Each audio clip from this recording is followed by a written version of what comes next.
E a taxa de desemprego, vamos falar de Brasil agora, minha gente, subiu em 8 das 27 unidades da federação no primeiro trimestre de 2024. Então, foi, segundo a pesquisa divulgada agora há pouco pelo IBGE, essa foi realmente a indicação, foi o que o levantamento está apontando. Vamos entender exatamente a apuração e também o impacto disso no seu bolso e também no trabalho, que é o que dignifica o ser humano. Vamos falar com a Soraya Laudandi, que ela vai trazer mais informações para a gente. Muito bom dia, Soraya. Como é que vai? É isso mesmo? 8 dos 27, vendo realmente um repique aí no desemprego, infelizmente. Conta para a gente.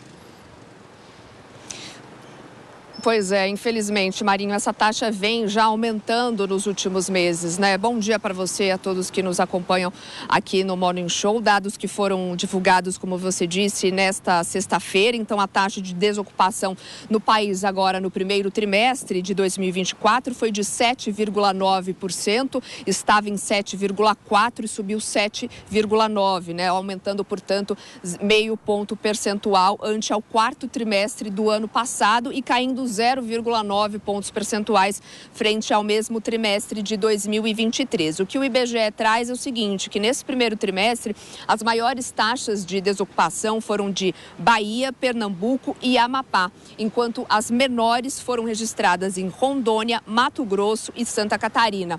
Aqui no estado de São Paulo, o desemprego ficou em 7,4% nos 3 primeiros meses deste ano, acima dos 6,9% no quarto trimestre de 2023. IBGE também traz a informação de que no Rio de Janeiro o desemprego passou de 10% no último trimestre de 2023 para 10,3% no primeiro trimestre de 2024.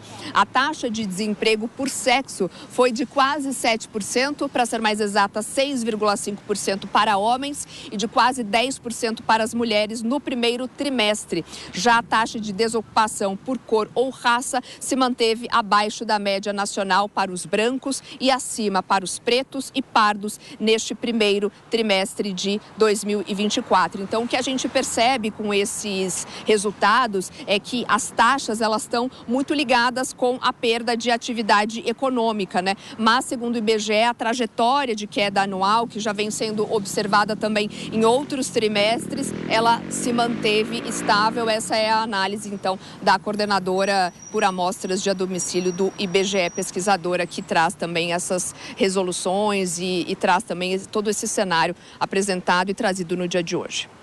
Essa foi Soraya Laudandi, obrigado pela sua apuração dos números recentes aí que o IBGE trouxe sobre a questão do desemprego. Vamos ficar de olho, sempre acompanhando para entender como está a nossa situação dia após dia. Mas a gente segue adiante nessa discussão ou vamos voltando da rádio para você que está nos ouvindo, 10 horas e 31 minutos aqui no Morning Show ao vivaço. A gente está seguindo a todo vapor com a nossa cobertura. Bom, e aí, senhores?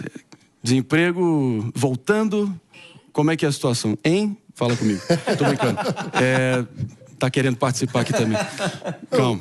Fala comigo, mano. O que você achou? Um ponto sobre nossa economia também, que eu acho que sempre vale destacar quando saem esses números, é que a gente tem um grau de informalidade muito alto no Brasil, que acaba, muitas vezes, não sendo devidamente endereçado pelas políticas públicas. A gente, muitas vezes, tem uma legislação do trabalho que pensa no mundo maravilhoso no papel e esquece da realidade daqueles que estão sem emprego ou na informalidade, sem nenhum tipo de direito trabalhista. Então, a gente precisa ter uma outra forma de olhar para o emprego no século XXI. O mercado de trabalho mudou e a nossa legislação ainda é muito atrasada, muito antiquada e muito inimiga do empreendedor, que é quem gera emprego. Então, a gente tem que parar de tratar o empreendedor, o empresário, como vilão, como inimigo e tratá-lo, de fato, como aquilo que ele é, um herói que gera empregos.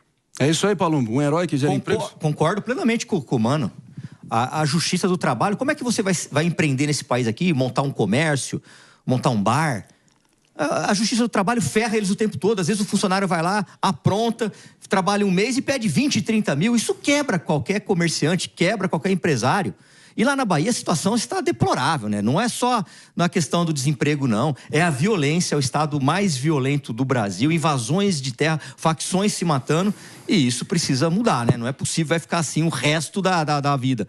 Pepe, conta pra mim agora, Pepe, porque Os números são os números, fatos são coisas teimosas, meu caro PP. Como é que fica? Não, eu vejo Sua leitura. Não, são duas leituras. Primeiro, se o desemprego subiu em 8 estados, significa que manteve constante e caiu em 18 estados, né? Ou seja, o número não é tão ruim assim quanto algumas pessoas querem vender.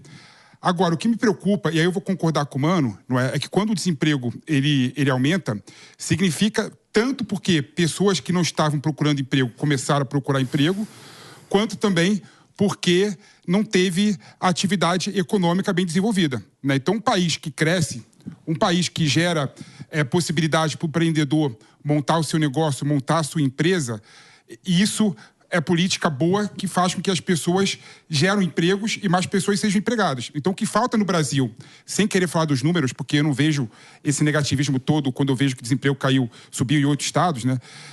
O que falta no Brasil, e eu volto a dizer, são políticas industriais, políticas desenvolvimentistas que façam com que as pessoas possam empreender. Mais empreendedor significa o quê? Mais emprego no mercado. Mas é o setor privado que tem que ser o motor disso, PP. Não o Estado. Esse gigantismo do Estado significa mais imposto no lombo de quem produz. Não necessariamente. Isso é balela. Senhores, vamos lá.